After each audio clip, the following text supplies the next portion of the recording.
నా పాపం చంపినంత కూడా ఇంతవరకు ఎవరికి దొరకట్లేదు, పోలీస్ వాళ్ళకి దొరకట్లేదు, క్లూ దొరకట్లేదు. ఇది ఎవరు చేశారో ఏం అర్థం అవ్వట్లేదు. ఇంకా క్లూ కూడా వదలలేడు అతను. ఎంత ప్రొఫెషనల్గా చేసిండో నాకే అర్థమవుతలేదు.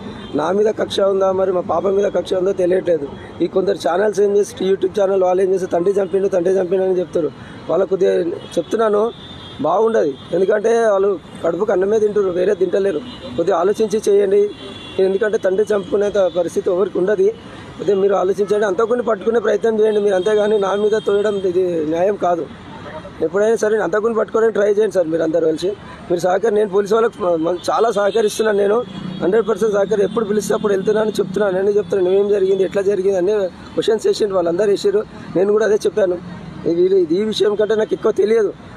నా మీద పగ ఉంది అని ఆలోచన ఉందంటే కూడా ఎవరితో నేను ఎక్కువ కొట్లాడాను. ఏంది అసలు నాకు ఏం అర్థం అవ్వట్లేదు. ఎంత వీళ్ళు ఎప్పటి నుంచి నన్ను ఫాలో చేస్తున్నారో నాకు తెలియట్లేదు. నా పాప మీద కక్ష ఉందా, నా మీద కక్ష ఉందా అసలు ఏం తెలియట్లేదు. అతను దొరికిన వరకు నేను వెయిట్ చేస్తా, ఫైట్ చేస్తా. ఒక 10 ఎన్ని రోజులైనా సరే ఫైట్ చేస్తాను సార్. నేను కంపల్సరీ వాడు దొరకాలి నాకు. ఎవ్వరి మీద డౌట్ అంటే నేను ఇట్లా చెప్పగలుగుతా సార్. నేను వీళ్ళతో కొట్లాడినా అంటే, వీళ్ళతో గట్టి కొట్లాడినా అంటే చెప్పగలుగుతా వీళ్ళతో కొట్లాడుతున్నా అని చెప్పి. నేను అంతా పెద్ద ఎవరితో కొట్లాడాను. నేను ఒక బిజినెస్ చేసుకుంటాను. బిజినెస్ అంటే అందరితో మంచిగా ఉంటేనే నాకు బిజినెస్ బాగుంటుంది. అంతేగాని వీళ్ళతో కొట్లాడే అవసరం నాకు ఏముంది చెప్పండి. గొడవలు అంటే ఫ్యామిలీ గొడవలు ఉంటాయి సార్. బయట అవి 2 years బ్యాక్ అయినాయి ఫ్యామిలీ గొడవలు తప్ప ఏం లేవు నాకు. ఇంకా బయట ఎక్కడ లేవు గొడవలు. అనుమానం అంటే నేను ప్రాక్టికల్గా ఎవరికి చెప్తలేను సార్. అనుమానం అంటే ఎట్లా చెప్పాలి? ఇప్పుడు మేము ఎవరైనా నాతో కొట్లాడినంటే వాళ్ళకి పేరు చెప్పగలట గట్టిగా. ఈ రీసెంట్లీ ఏమైనా కొట్లాడేదంటే ఎక్కడ లేదు. ఒక 8 months నుంచి ఎవరితో కొట్లాడలేదు, ఏం లేదు. అన్నీ హ్యాపీగా ఉన్నా, హ్యాపీగా వెళ్తుంది ఫ్యామిలీ.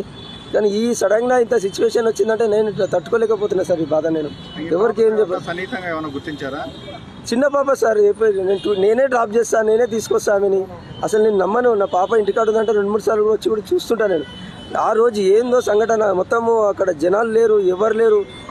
ఆ సీసీ కెమెరా ఫుటేజ్ చూస్తున్నా. ఇప్పుడు నేను నిన్న నైట్ చూశాను. నేను ఇంతవరకు ఎవరిని చూడలేదు. చూసాను ఆ వ్యక్తి వెళ్తుండో ఒక లేడీ ఆయనకు సపోర్ట్ ఇస్తుంది.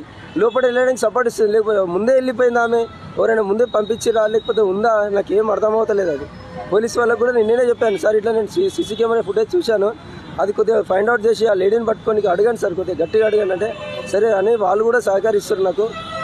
ఆ విషయమే జరుగుతుంది. ఇప్పుడు సార్ కూడా పిలిచారు. నేను వెళ్తున్నా, దానికోసం వెళ్తే మాట్లాడేసి వస్తాను. నేను మీ పాపతో ఆడుకోవడానికి ఎవరైనా స్నేహితులు ఇంటికి వచ్చేవాళ్ళ? వాళ్ళ స్కూల్ దూరం సార్. వాళ్ళ స్నేహితులు అంటే ఒకటే కీర్తన అమ్మాయి వస్తుంది. ఒక్కసారి వచ్చింది పాప. నేనే డ్రాప్ చేసేసిన. వాళ్ళు ట్యూషన్ కోసం వస్తుండే ఆ పాపని డ్రాప్ చేసి వచ్చిన నేను. చుట్టుపక్కల బిల్డింగ్లు ఎవరు లేరు? చుట్టుపక్కల అంటే మా కొడుకు కోసం ఫ్రెండ్స్ కింద అందరూ వస్తుంటారు. చుట్టుపక్కల బిల్డింగ్ అంటే పిల్లలు అందరూ ఆడుకుంటారు. వాళ్ళు క్రికెట్ ఆడడానికి వస్తుంటారు. పైకి రావడం అంటే నేను లేనప్పుడు ఎప్పుడైనా వచ్చిరో లేదో నాకు తెలియదు కదా.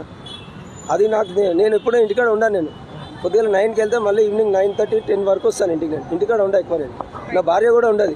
మన భార్య కూడా 9కి వెళ్ళిందంటే ఈవినింగ్ 5కి వస్తాను.